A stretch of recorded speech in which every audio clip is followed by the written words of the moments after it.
The sound was a furtive, metallic scratching, a rhythmic scrape-scrape jiggle against the driver's side door of my Silverado.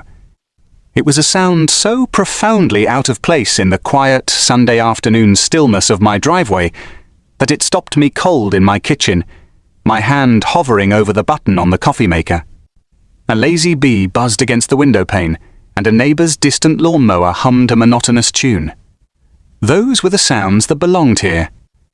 This other sound was an intrusion, an act of violation whispered in a language of metal on metal. I moved from the kitchen to the living room, peering through the pristine glass of the bay window, past the perfectly trimmed hedges that lined my walkway. My heart, accustomed to a placid suburban rhythm, gave a sudden, hard kick against my ribs. The scene unfolding on my own concrete driveway was one of such breathtaking absurdity that I had to physically blink to ensure I wasn't having some kind of waking dream.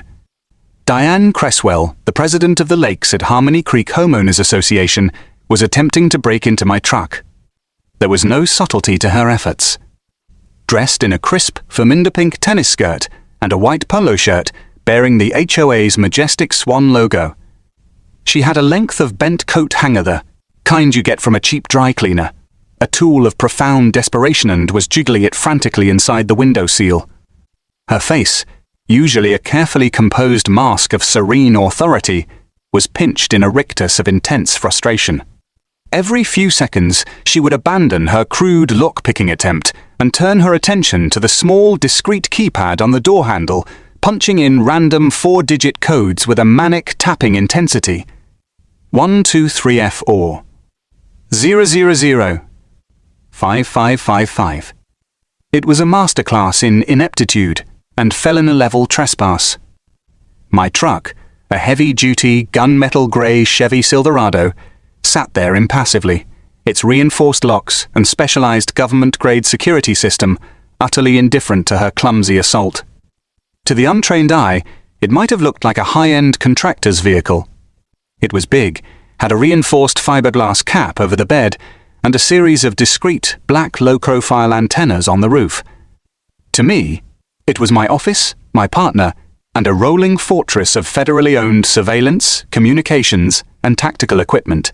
And the president of my HOA, a woman whose greatest known adversary was a non-compliant garden gnome 2 streets over, was trying to jimmy it open with a piece of wire. I let out a long, slow breath, a practiced technique for reining in the surge of adrenaline that my job sometimes required. Anger was a luxury. Calm assessment was a tool. I opened my front door and stepped out into the warm, humid air, which suddenly felt thick with impending conflict.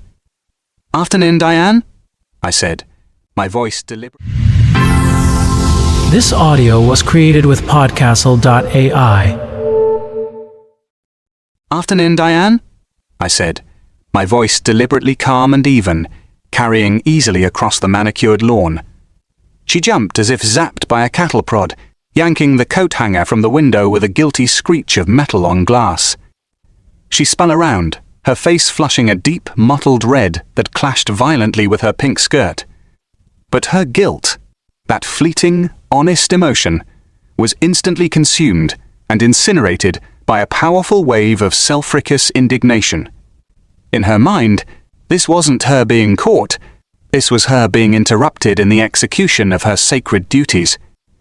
"Alex," she snapped, her voice sharp and accusatory as she brandished the mangled coat hanger like a weapon.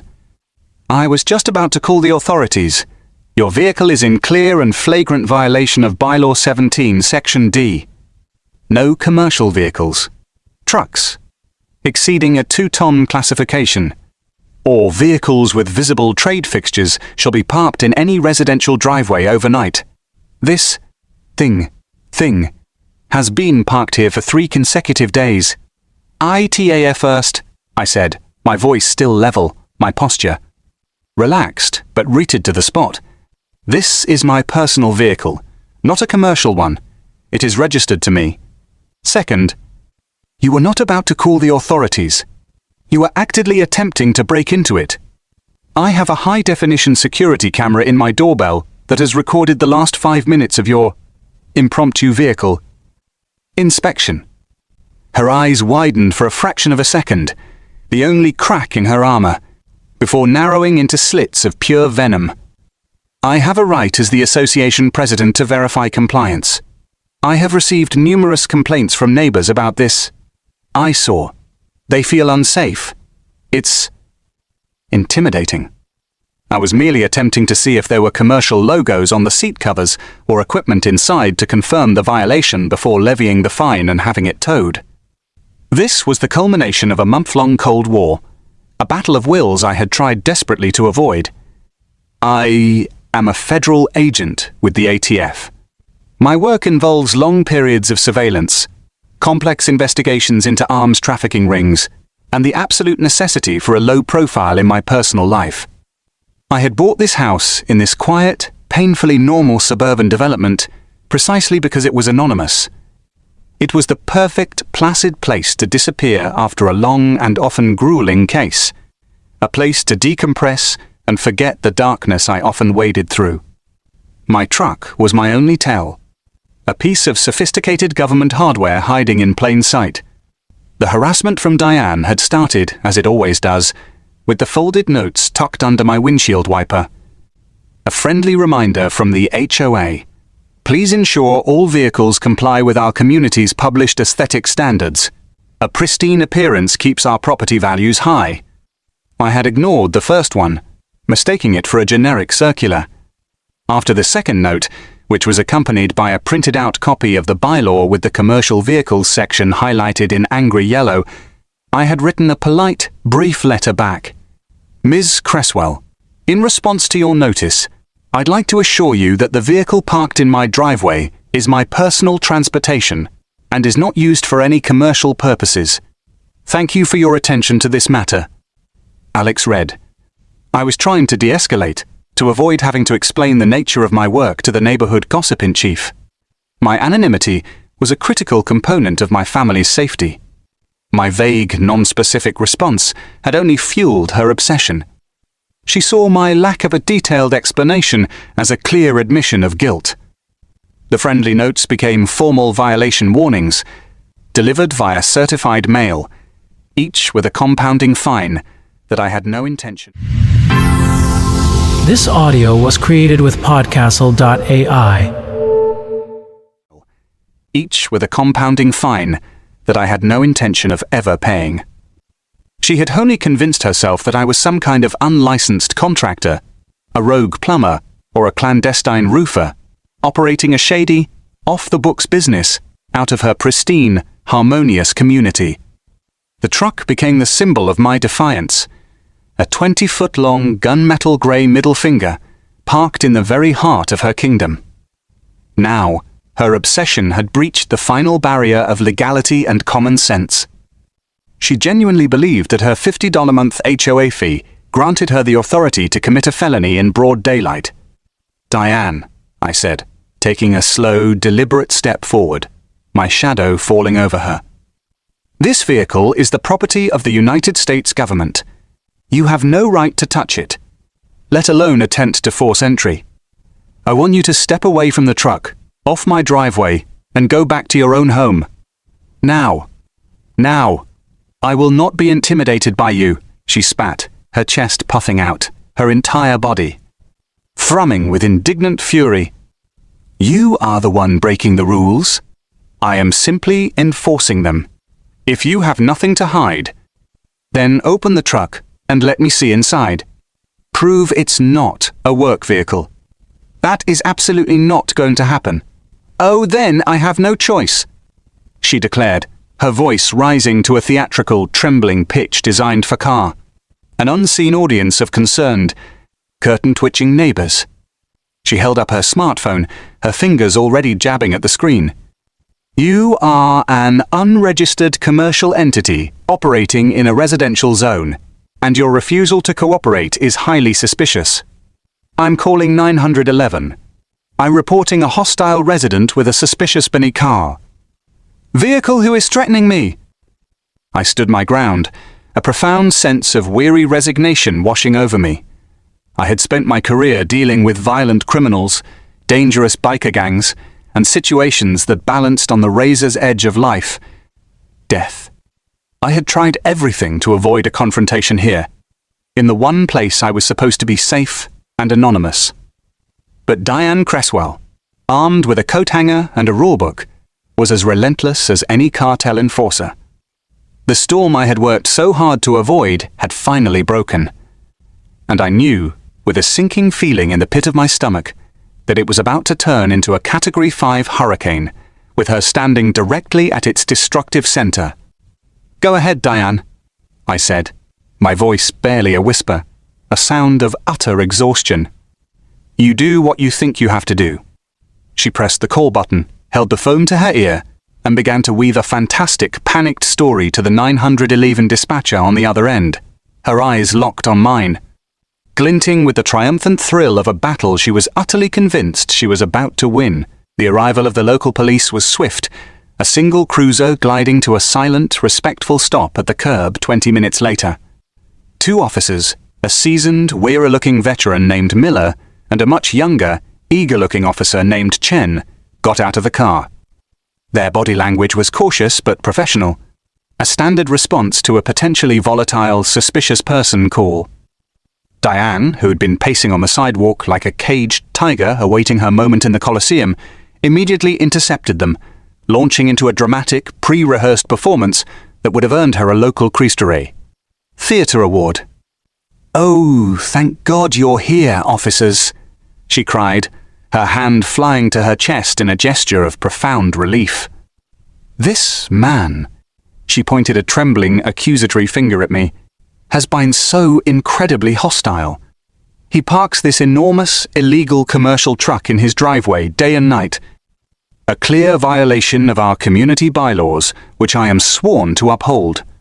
When I, as the HOA president, attempted to investigate the matter peacefully, he threatened me. He lunged at me. I'm afraid of what he might be doing here, what he's hiding in that truck. I fear for the safety of our children." Officer Miller listened patiently, his expression a careful mask of neutrality, but I could see a familiar flicker of weariness in his eyes. He'd seen this show 1,000 times before, in 1,000 different driveways. It was the standard script for neighborhood disputes. He turned his attention to me. "Sir, what's your side of the story?" I remained where I was, leaning against the fender of my Silverado, my hands in plain sight, my posture relaxed. Panic was a contagion, and I was vaccinated. "My side is simple, officer," I said calmly. "That woman," I nodded towards Diane, who was now dabbing at her dry eyes with a tissue, attempted to break into my vehicle using a piece of wire. I have it on video.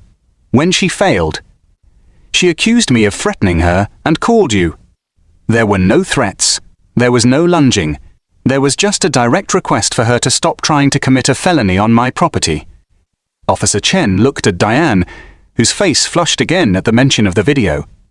"Ma'am, did you attempt to gain entry to this vehicle?" "I was performing my duties as president," she insisted, her voice rising in pitch. "I have the right to inspect for compliance." Miller sighed, a long, slow exhalation of a man who was already tired of the mountain of paperwork this call would generate. "Ma'am, an HOA bylaw does not give you the right to commit breaking and entering. That's a criminal offense." He turned back to me. "Sir, I'm going to need to see your driver's license and the registration for the vehicle." "Of course," I said. I reached into my back pocket for my wallet, produced my driver's license, and handed it to him. "The registration is digital, tied to the plates. You'll find it's registered to a government fleet management service out of Washington, D.C. That was the first domino. The phrase, government fleet management, hung in the air. Miller's eyebrows shot up. He walked back to his cruiser, while Chen stayed with us, his gaze shifting uneasily between me and a fuming Diane. Miller spoke into his radio, reading off my name and the license plate number. The wait was only about 90 seconds, but in that time, the entire gravitational field of the situation shifted. The voice that crackled back over the radio was audible even from where I stood. It wasn't a standard dispatcher's voice. It was clipped, official, and contained a clear note of caution. We could hear fragments. Flagged vehicle, registered to U.S. Department of Justice. Advised subject may be federal law enforcement. Miller's posture straightened as if he'd been hit with a jolt of electricity. He spoke at a low, hushed tone for another 30 seconds, his eyes on me the entire time. When he walked back towards us, his entire demeanor had transformed. The weary community police officer was gone, replaced by a man who looked like he had just stumbled into a jurisdictional minefield and was trying very carefully not to take another step. "Mr. Reed," he said, his voice now laced with a profound and sudden respect that was almost startling. "I apologize for the intrusion. Would you happen to have your federal credentials with you?" Diane's jaw went. This audio was created with Podcastle.ai.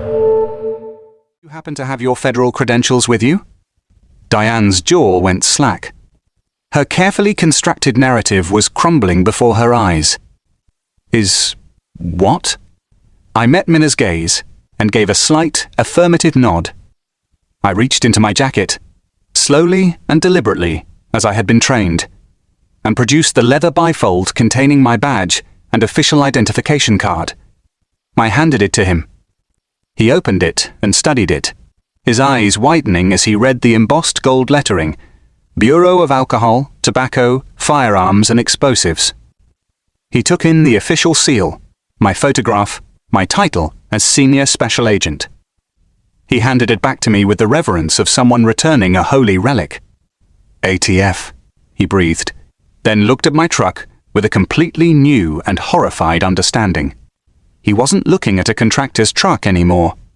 He was looking at a federal asset, a mobile command center, a piece of critical infrastructure in active investigations. He turned to a now silent and utterly bewildered Diane. "Ma'am, do you have any idea what you've just done?" he asked, his voice dangerously quiet. Before she could answer, he spoke into the radio on his shoulder. "Dispatch, I need you to play back the audio from the 911 call that initiated this response. Patch it through to my vehicle's external speaker. Now." A moment later, Diane's own panicked, hysterical voice filled the quiet suburban air, a high-fidelity recording of her lies broadcast for all her curious neighbors to hear. "There's a suspicious man," he lunged at me. "He's threatening me his truck. I think he's running an illegal business, I'm afraid, for my safety. Please hurry." When the recording finished, an icy, damning silence descended upon the street. The evidence of her filing a false police report was now undeniable, witnessed by everyone present. "Diane Cresswell," Officer Miller said, his voice now as hard and unforgiving as cold steel. "You are under arrest for a violation of State Penal Code 1048-5, filing a false police report." "What? What?" she shrieked, the color draining from her face as Officer Chen moved to stand directly behind her. "Furthermore," Miller continued, his words landing like hammer blows, "this vehicle is the property of the United States government. Your attempt to break into it constitutes felony interference with a federal asset under 18 UA JAPSA Code. That's a charge the UA JAPSA Attorney's Office takes very, very seriously." "No, you can't!" Diane screamed as Chen expertly placed her hands behind her back and a metallic click of handcuffs echoed through the driveway. "I'm the president of the Homeowners Association. I have rights." "Your rights do not include fabricating emergencies and attempting to compromise a federal investigation," Miller stated flatly. The woman who had built her world on the enforcement of petty rules had just been arrested for breaking actual, serious laws. The neighbors, who had slowly crept out of their houses to watch the drama, stared in stunned silence as their imperious leader was placed in the back of a police car, her face a mask of utter, uncomprehending horror. After they had driven away, Officer Miller came back over to me, his face grim with professional apology. "Agent Reed, on behalf of our department, I am so sorry. We had no idea. We'll need a formal statement from you. And I'm afraid you'll have to notify your agency's legal counsel. The U.S. attorney for this district will be taking over the prosecution from here." I understand, officer," I said, nodding. You were just doing your job based on the information you were given." He shook his head. "She wasted our time and, worse, she tampered with federal property. They're not going to go easy on her for this." He left, and the quiet returned to my driveway, but it was a different kind of quiet. My anonymity in this neighborhood, my carefully constructed shield, was gone, shattered by a woman whose obsession with the appearance of order had led her to commit an act of pure chaos. I looked at my Silverado, its locks unscratched, its secrets safe. I could see the faint, hairline scratches on the paint where her coat hanger had scraped. It was a physical reminder of the day my two worlds had so spectacularly, and so unfortunately, collided.